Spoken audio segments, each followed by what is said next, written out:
Hey everybody, welcome. And thank you for listening to this episode of Marriage Therapy Radio. My name is Zach Brittle. I'm here with Laura Heck. Gosh, this episode is one of my favorites. We're talking about a concept that I learned about from my old therapist, not my new therapist or my current therapist, whom I love, but I also loved my old therapist. And he introduced me to the idea of finite and infinite games, which I love as a metaphor for any long-term committed relationship. It's really just about how to stay on top of the rules and roles in your relationship as you try to figure out how to stay in it and enjoy it. Also today, I'm proud to announce that Marriage Therapy Radio is now officially part of the iHeartRadio network, which means we are fancy. It also means that we officially have sponsors, which you'll begin to hear about today. We're really excited about that. Thank you for making it possible. And if you're new to the podcast, welcome. This is a very cool conversation. Stick around. Wait, you're still drinking celery juice? Yeah, it's my daily ritual. Celery and cucumber and lemon. I'm proud of you. It makes me feel so good. Thank you. Do you have a juicer or do you do something? Mm-hmm. Yeah, it's a juicer. I've had it for a very long time and it continues to kick. I love it when you spend money on something. It goes in and out of storage. It does. It gets packed away, and then all of a sudden I'll have this resurgence of health and wellness, and I'm like, oh, come on back out here, juicer. Yeah. But I think the problem with juicing is that a lot of people, it's a lot of sugar, but I don't think there's a ton of sugar in a lemon, cucumber, and celery, right? Anyway. Probably not. No. Ask me what I'm doing this weekend. Ask me. What are you doing this weekend? Oh my gosh, thanks for asking. I am going to be taking my Sprinter van and I'm going to drive to Victoria, British Columbia. Wait, you're coming by my house? Excited. You're going to stop by my house and say hi? No, actually I'm not, because I'm not coming by your house. Oh. I am going to be taking the ferry. Okay. And that is not by your house. Right. The ferry is Port Angeles. No, it's not. Oh, it's before my house. Yeah. Yeah. So I'm going up there. I'm going to be my girlfriend's roadie wife, which is new terminology to me, but apparently that is something in the tri community. So she's competing in the half Ironman. Triathlon. I'm watching this show on HBO right now. It's called The Staircase, and I won't ruin it for you. Well, maybe I will. You find out in the second episode that the guy, the protagonist, is bisexual. So there's kind of the bi community or whatever. Mm-hmm. And then you said tri community. I was like, wait, what is? There's a big tri community in Seattle. Yeah, but and I mean not trisexual. Yes, I do. Poly community. Oh, okay. Poly. Yeah. Yeah. So I'm really excited. I'm excited to go up there. I'm excited. We're going to do some whale watching. I'm going to live in the same pair of underwear for 4 days. Hey, this was fun. I had clients that were listening to the episode and they said, hey, we recently listened and we heard you talking about having toothbrushes that you share in the household. Oh my gosh. And they were like, we were this close to firing you as a therapist. I've gotten fired 3 times in the last week or two. Oh, it's weird. And it's weird. It's sort of you know how when famous people die, they die in threes. Yes. Yep. It's sort of like this. It's I got fired 3 times and it was all, they were all different. They were all kind of unexpected, but I will say that they were all some of my favorite clients. Oh, and I want to say I've chosen to believe it's because they got what they needed and they decided that they were going to go get something else. Or that they were fine, that they were good. Mm-hmm. Mm-hmm. But it was pretty terminal. It was sort of it wasn't hey, we'll see you in the fall. It was more it was we're done for good. We're good. We're good. Thank you so much. We hope you have a really great life, Zach. Yeah. And you're wow, okay. Anyway. I have attempted to fire some clients and they're just we don't want to be fired. Stick around. Yeah. Yeah. I do think it is a good thing when clients fire their therapist in a verbal, affirmative way. I do. Yeah. Because I think it's important for them to take ownership of their own growing and healing. And if you begin to recognize that maybe you're stalling out and you're doing the things that your therapist has asked you to do, you're not stalling out because you're not doing the homework, you're not doing the process, but you're stalling out because maybe you've hit a ceiling. Mm-hmm. I've heard that often is we've gone as far as we can go with this therapist, given their specific modality or their training or expertise. And so I think that it's a really positive thing for people to say, hey, we've kind of hit our ceiling. Yeah. Gottman Method has gotten us as far as we need to go. And maybe it's time to shift over to emotionally focused therapy, which I think is a great transition. Yeah. I don't usually get that. It's more like you've gotten us as far as we think we can go, and we're going to go switch over to not you. Okay. It's pretty amazing that they're able to verbalize that. Yeah. One of them asked me for a referral. They're like, we just like a referral for a couples therapist. I was like, so wait, what's your criteria? And it basically was not you. I'm like, I don't know if I can help you. There's lots. There's a lot. There are a lot of non-me's around. No, gosh. I was just getting ready to say, what were you saying before that?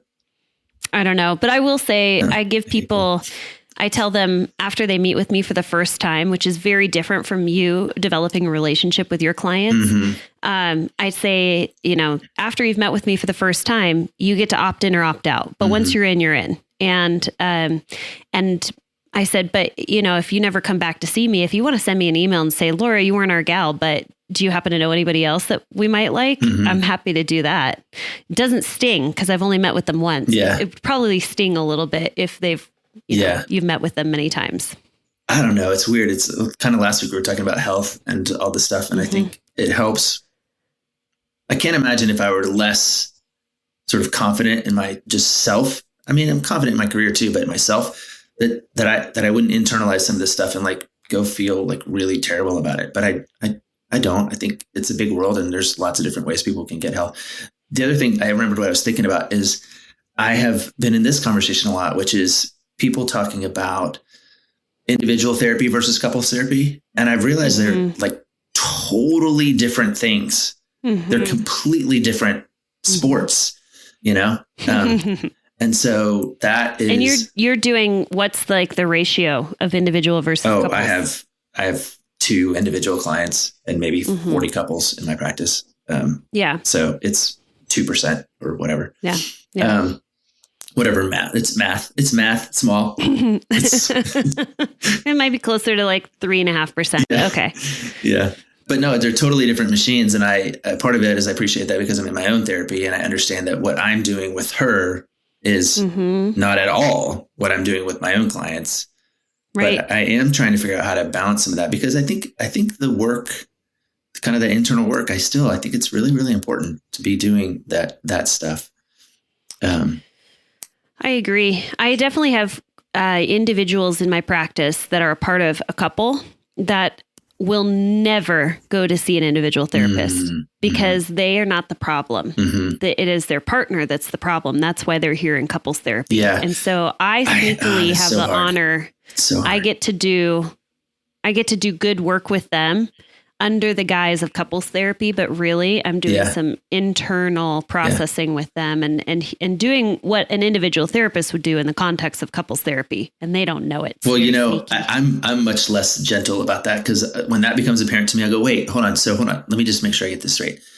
Let's say it's you and Ryan in my office. I go, so Laura, if we fix Ryan, we fix the relationship. And she goes, I go, oh, okay. Well, I guess you don't need to be here. Like maybe you don't need to come. Like you can just, and I'm like, but then it's not couples therapy anymore. So I guess, Ryan, you need to go away and get fixed. Yeah. And then by that point, she has realized that I am messing with her. And I think you do have to disabuse people of the notion that somehow I've been using this metaphor lately too, because it's made sense to me. But I think about like people who are athletes, they like professional athletes, they have to take care of their body. They have to know their skill. They have to get good at their thing. But if they get traded from one team to the next, they also have to learn how to take everything that they're good at and apply it to the system that they have been now put in, so they may have a totally different, like you might be a running back and you get traded from a team that's pass heavy to a team that's run heavy. Sure. And so now your whole job changes. Right. Even though you're good running back. Now you have to actually learn how to carry a different kind of load or be a different kind of. And so I think that's this thing I've been trying to explain to people is you have this job to maintain your readiness. And then you have to adapt to the system. And sometimes it's, when you're married, it's not like you're getting traded, but the system does change when you have a baby or when you move or when somebody loses their job or whatever else. Like you still have to be able to kind of adapt to the new scheme. So, okay, I have a question for you. Sure. Because this is coming up for me in so many ways of I'm having. Wait. Are we about to get serious? Because I have a really other serious question that I want to ask you. Okay, I'll get serious after you ask me that really serious question. Okay. What do you think about my shave? I was thinking, like, I think I told you this right before we hit record, is that not only do you look like more clean cut and less like a homeless person, that's probably a really awful thing. I'm going to keep it on the podcast because I'm a dick and everybody knows it, but you do look quite handsome. Thanks. Are you using? I'm using our new stuff. Yeah, our new tools. Yeah. I cannot wait. Was this the lawnmower that you hit up on your face? Okay, no. So listen. So we got to hang out. Manscaped sent us some stuff that we could use to figure out if I had never heard of Manscaped before, and then now I'm obsessed and I'm telling everybody about it. So no, I've used it because look at my face. I can trim all the way down in these little. Rebecca's always wanted me to have these like little angles on my beard. Yeah, so I got that. It makes you look. It gives you like built-in. See, women use contouring. Men can just shave their jaw bones into it. I'm still exactly the same size as I used to be, but now I have shapes on my face. But now you have cheekbones, I believe is what those are called. Oh, if you just so shave, thanks for shave noticing. Above the cheekbones. Yeah, but you guys got your stuff too, yeah. Yeah, but hold on. I have to ask you this very personal question. Yeah. Did you take the razor any lower than your neck? I haven't. I use the ear one. Summer's coming. And the nose. Summer is coming. The weed whacker, I believe, is what that's called. Yeah, but hip surgery is here, so it's sort of like. So maybe your wife needs you to shave her. Oh, good Lord. Okay, here's what happened. So we got this beautiful. I don't know if you got the same kit that I got, but we basically got one of everything that Manscaped has to offer. Yep. I have never seen so many products for men. And I literally was like, I don't understand. Like, this is never going to fly with my husband. My husband doesn't wash his face. He doesn't he rarely trims his toenails. Like, he is the opposite of someone who's going to escape his man pieces. So anyway, we get it. And it comes in this beautiful package, right? I did actually notice that. I was like, this is fun to unwrap. High quality. Yeah. Okay. So then he goes in. Good he's gift. In the bathroom. Basically, we're saying it's a good gift you can give like this Father's gift Day is coming up. Oh, it is. It is. And my birthday. And they have these packages. So I mean, we got like one of everything from the online store, but you can buy these packages where you're getting like the tools, the Manscaper razor, like the lawnmower and the weed whacker. Those are actually what they're called. But you also get things like the scrub, the exfoliant, the ball spray. Mm-hmm. Did you?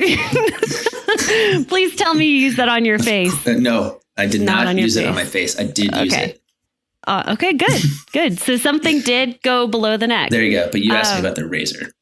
Yeah. So what happened is my husband goes into the shower and he's like, I'm going to use some quiet alone time. And he basically created art from his body and the existing.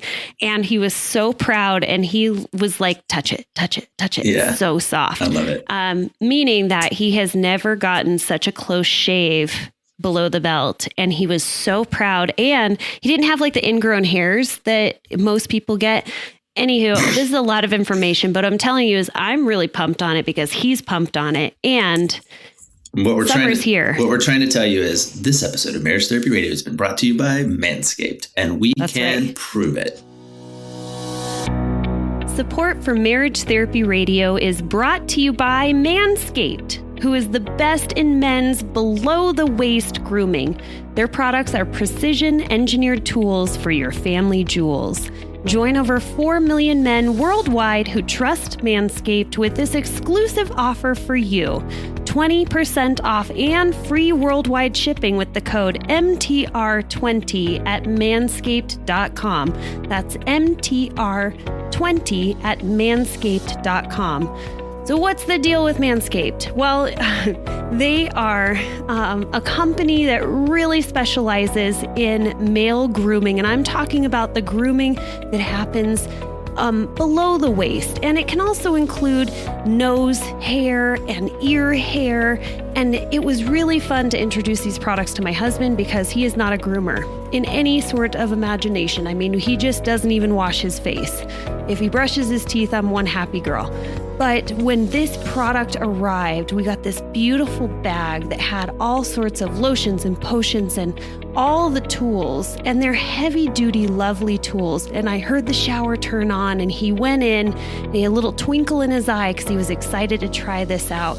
And when he came out, I swear to you, the man was 10 pounds lighter in hair. He had groomed himself in a way that just brought a smile across not only my face, but his face. And it was really fun for him to try out all of these toners, and their boxer briefs that they came with looked so cute on him. They even came with ball deodorant, which I guess is important for men. I don't know, because I don't personally have them, but he sure enjoyed it. But I wanted to let you know that because I'm thinking about the men in our lives, Father's Day is coming up, and I didn't want for you to miss out on an opportunity to really spread the love, not only for your partner, but also you get to reap the benefits of a well-groomed gentleman. So you get 20% off and free shipping when you use the code MTR20 at manscaped.com. That's MTR20 at manscaped.com to get 20% off and free shipping. All right. Well, I mean, I am really pumped and excited on Manscaped, and you know what's incredible is like we're so bad at being inauthentic that we just have to gush about like the actual thing. We actually right. Yeah. We will never push a product that we actually don't love and adore. Yeah. Anyway, it's fun times. It's fun times to be in Marriage Therapy Radio land. And you were going to say something that I forget what it was. Mm-hmm. Okay. So here's what I've been seeing a lot of in my practice, which is people who, whether it be COVID related, I think we've talked about this, but individuals are coming out of COVID, are coming out of certain seasons in their life, and they're growing and they're a different person than they were before. Mm-hmm. And yet they are still within the context of their marriage and still within the context of their family. Mm-hmm. And so the scheme has changed. The system has changed. They got traded right? to a team that's now a post-COVID team. Exactly. However, I think what's going on is they're saying, I don't know if I want to be a running back anymore. I think I actually want to be a quarterback. I think that's where my gifts have been. And I have just been posing as a running back for the last 15 years because that's what you needed, or that's what our family needed, or that's what society needed. So I'm having a lot of people coming to this like almost identity crisis. And they're trying to figure out, how do I do this within the context of the system? How am I able to, like, I have the same team still on, I'm still a Seahawks, right? But I'm not a running back anymore. Yeah. And I see this in sex therapy. I see it where someone might transition, right? They're like, I am no longer really feeling like I am a male in right now. Sure. And I want to transition as a female. And I have walked couples through that process of shifting and changing as an individual, but also redefining the context of their relationship as now it's two women rather than a man and a woman, or now whatever that might be. But if we take it down and just recognize, like, I am not someone who is a stay-at-home mom. I want to be a powerful business person. And that redefining of the identity, I'm seeing so much of that. And I'm wondering, like, what do you do to support a marriage when one person evolves and changes so much and wants the freedom to change? Well, I mean, I literally almost had this exact same conversation yesterday with somebody else, because he said, we're just not compatible. And I was like, wait a second, you were compatible. He's like, yeah, but that's when we were younger and and we didn't have a baby and we didn't live in Seattle and, all this other stuff. And I was like, hold on, you understand though that change is inevitable, right? Change is going to happen. You're going to, your bodies are going to change. Your interests are going to change. Maybe there's a pandemic that changes your whole perspective on what the world means or how that lives. Maybe you quit drinking. Maybe you get a new job that makes you, really excited about how to, how your changes your relationship with money. Change is going to happen. And so I think part of it's not so much what you do, but who are you? Are you going to be a person who's adaptable? Right. And I think I always say that, okay. I had this one line of thought that I was going to follow, but I think I'm going to follow another one unless you want to pivot. I'm listening. I'm all ears. Well, It's interesting that we've started kind of with this running back sort of metaphor, because I've been thinking a lot about the notion of finite and infinite games. And I don't know if we've talked about this here before, but it's a good example of what I'm trying to do. But a finite game is football, right? There's a white line around the field. There's two teams. They're trying to beat each other. There's a rule book that somebody wrote outside over here. And there's a guy who will blow a whistle and throw a flag if you break the rule, and you're going to get penalized and move backwards. And then at some point, the time's going to run out, and somebody's going to win and somebody's going to lose. That's a finite game. That's most of the games that we play. Mm-hmm. This, by the way, is from a book by a guy named James Carse. And what's it called? It's called Finite and Infinite Games. And, look at that. But his supposition then is that there's also infinite games, and this would be like a marriage, right? And in a marriage, the goal isn't to win. The goal is to prolong the game. Mm-hmm. And in a marriage, it's death or divorce. That's the end of the game in a marriage. Right?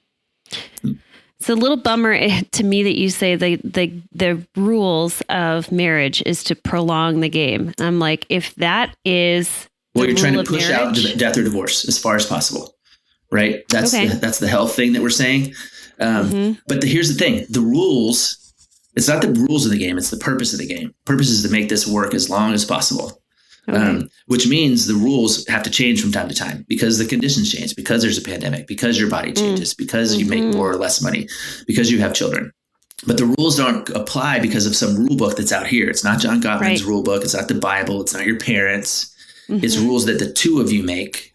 Right. And in order for the two of you to continue to play the game, the two of you have to be changing the rules together.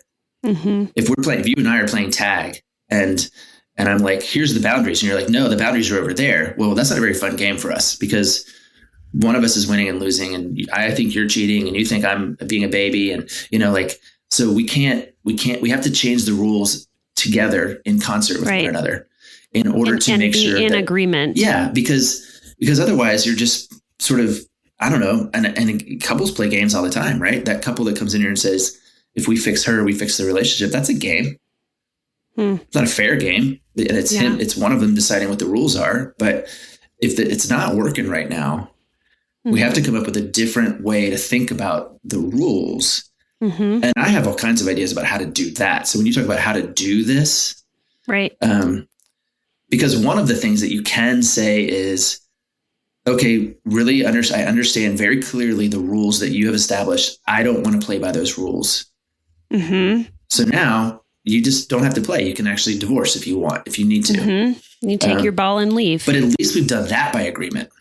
Well, it's not quite take your ball and leave, right? It's not quite I'm just opting out. It's more like, hey, as we've evaluated the situation and understood the conditions, this game is no longer tenable, and it may be better for us to go do something else. Okay. Yeah. Because again, and it can be ridiculous, right? Again, I had this conversation yesterday and she wanted, I forget what she wanted, but it was something that was middle of the road. She wanted to buy like a piece of furniture or something that was going to radically change the living room. I think it was. Okay, fine. We need to talk about that. If that's the rule though, that she's going to pin the marriage on, it's kind of hard. If she pins it on something less, like I need you to, shave, use your shaver every single day. The lawnmower. That's even more ridiculous. But if she says, hey, I don't want you sleeping with prostitutes. Sure. Then she can cut. And he goes, no, I don't want to play by those rules. I mean, okay, fine. Then that's not a game that's tenable for her, for moral reasons, for safety reasons, for financial reasons. Anyway, my point is part of what you have to do is enter a conversation with the couple and the couple with one another about what are the rules that we are willing to play by because the landscape has changed. Right. Sorry, one more okay, thing. So one more thing. Okay. I was talking to the same couple. They're in their 20s, I think. And I was telling them, like, it's kind of like, do you remember playing Kick the Can when you were a kid? And no, they didn't. They didn't remember. Like, what is Kick the Can? You have to be in your 30s and 40s. But here's an example of that, which is if you're playing Kick the Can and you're loving it and the sun goes down, you have to say, okay, now you can only kick the can where the street light is. Right. And if somebody's like, no, I'm going to kick it outside all the time. But my main point of that story was they had no idea what Kick the Can was. I knew that was coming. I knew it. I was like, dang. the only reason I know what kick the can is because my mom was like, you guys need to learn how to play kick the can because we're not going to let this game die with your generation. I need to make sure that it continues. That's sweet. So, I mean, there's a lot of different things that I'm thinking about that are a little more concrete. Like, everybody out there is like Googling kick the can right now. Like, what is kick the can? No, we're quickly finding out how old our demographic is. Our demographic they're our age people. They're not much younger. So they all know what kick the can is. I know it. By the way, we had a listener write in who really enjoys us, but she said that you don't answer your emails. And so I was like, okay. It was probably because... Well, anyway. Okay. So I want to get a little more concrete about one person needing to evolve or change in the relationship, because I think what I'm seeing is can I make this change within the relationship, or do I make this change outside of the relationship? Mm-hmm. Okay. And that's what I'm wanting to sort of seek advice from you and talk about is, how do you allow for this flexibility of change? What needs to happen for both partners? Is it a redefining of the boundaries? Is it, hey, I recognize your need for change, whatever that might be, a new career path, going back to school, changing your religion. That's a huge one for a lot of my Utah clients, of people that are walking away from the church that they grew up in. Mm-hmm. One person's out, one person's in. I would say the first thing that comes to mind is boundaries. Mm-hmm. Establishing and being clear with the rules that you're talking about of the game is, in order for you to grow and change and evolve and be flexible, you also need to know where the walls are. Yeah. Or where the boundaries are. Yeah. And being really clear about where those are.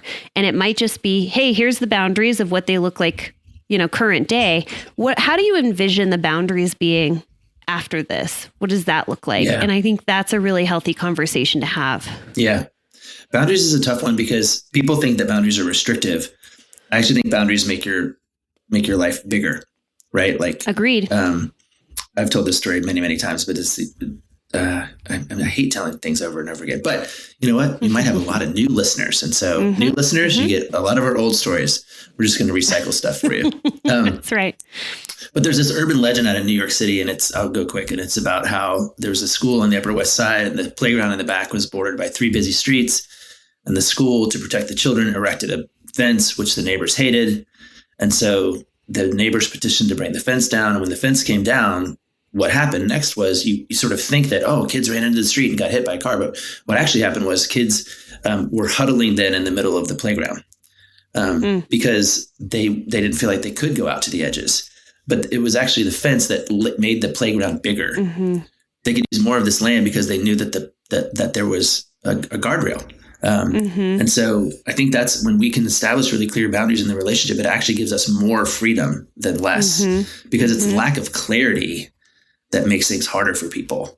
And so, when the landscape changes under the relationship, and we're coming out of a pandemic, and we're sort of kind of going, what did we used to do that we can't do anymore? What do we want to do still? Or who am I now? Or how does that work?